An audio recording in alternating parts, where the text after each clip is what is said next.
Hola, mi nombre es Isabela Londoño y yo voy a hablarles un poco sobre la manipulación mediática, lo que significa, lo que implica, cómo ha sucedido históricamente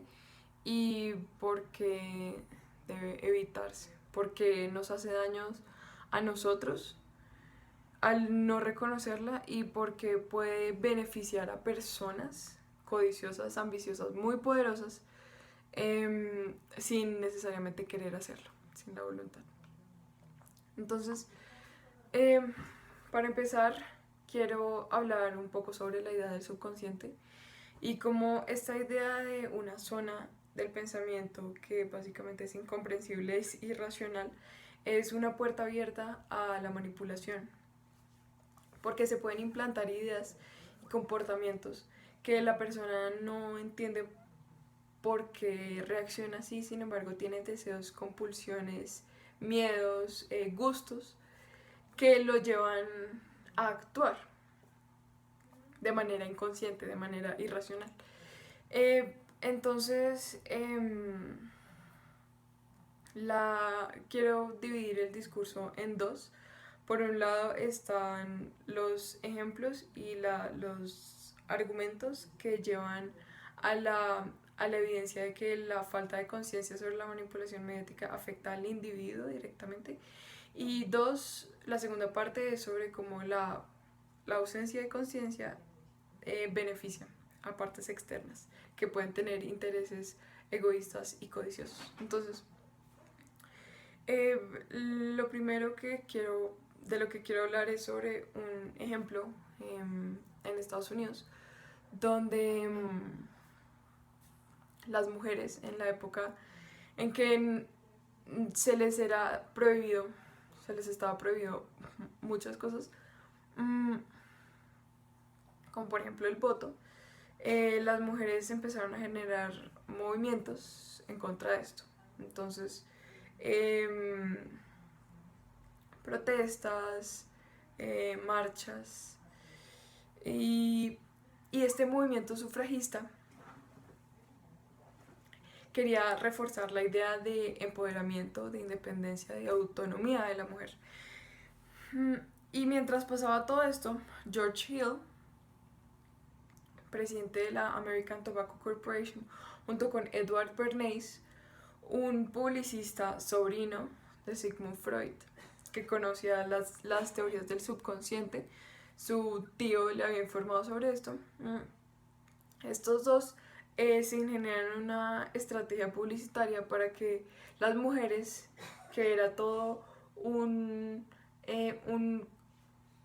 como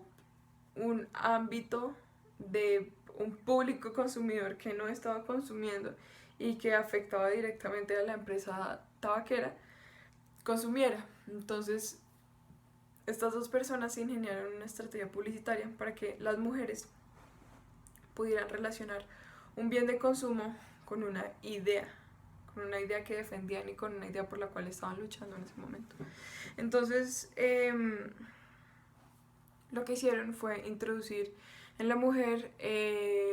la idea de que el cigarrillo y el fumar cigarrillo, algo que era mal visto en público, les otorgaba a ellas un empoderamiento sobre sí mismas, sobre lo que ellas decidían hacer eh, como por su propia voluntad. Ahora bien, la, esta estrategia fue de manipulación porque hizo que la mujer generara conductas de consumo que no necesariamente estaban vinculadas con una ideología a través de un proceso racional. Lo que se hizo, lo que se hizo fue generar un vínculo entre un cigarrillo y una idea de libertad que, que no tiene por qué estar unida, no tiene por qué estar ligada. Y la mujer, en, en, en su búsqueda y en su interés por buscar una liberación, básicamente benefició a una empresa tabaquera, por un lado, y por el otro generó un vínculo que le hacía daño a ella misma por el consumo de tabaco. Además, creyendo que un elemento tan simple como el cigarrillo podría en verdad otorgarles una libertad, como la libertad que tiene una mujer solo por ser mujer. Y bueno, estas estrategias de manipulación no son desconocidas, no es algo reciente, es algo que se ha trabajado y se ha teorizado y de algo de lo que se ha hablado hace ya un buen tiempo. Noam Chomsky, un destacado politólogo, filósofo, lingüista y activista que habla mucho sobre las estrategias de manipulación y las formas de control sobre, pues como de ciertos grupos sobre grandes masas. Tiene una lista de las 10 estrategias de manipulación mediática. Dentro de ellas está la de tratar al público como si tuvieran 5 años, como si fueran niños. Esto con el propósito de despojarlos de su pensamiento crítico. Ahora bien, esto afecta directamente a la persona manipulada porque lo sumerge en un estupor o en una torpeza que alguien más está ayudándole a generar. Y la persona, si no se concientiza lo suficiente de esto, efectivamente va perdiendo lo que le están incitando a perder, va perdiendo su pensamiento crítico y su capacidad de pensamiento complejo. Ahora bien, se podría decir que la publicidad y la propaganda no necesariamente son las responsables de que una persona se afecte, de que pierda su pensamiento crítico, incluso de que se afecte en términos de salud. La persona que decide se puede considerar lo suficientemente autónoma como, como, como para que sus decisiones no necesariamente sean una responsabilidad de una publicidad o de un empresario detrás de estas ideas. Sin embargo, la forma en la que se distribuye la información hoy en día es muy compleja y no se puede decir que una persona toma una decisión enteramente libre cuando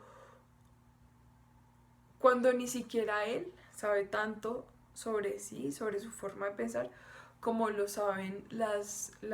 empresas de publicidad, como lo saben, no sé, los regímenes políticos o ciertas zonas que a través de la desinformación manipula hasta el nivel en el que la toma de decisión de una persona no se puede llamar libre, porque está muy manipulada. Y bueno, con respecto a la segunda parte de mi discurso, el de que la no concientización de las estrategias de manipulación beneficia a organismos o a grupos de personas muy poderosos. Para hablar sobre esto quiero dar otro ejemplo y es el de la propaganda nazi, en donde Joseph Goebbels, el ministro de propaganda de Adolf Hitler, hizo una muestra de arte en la cual intentaba de nuevo relacionar dos ideas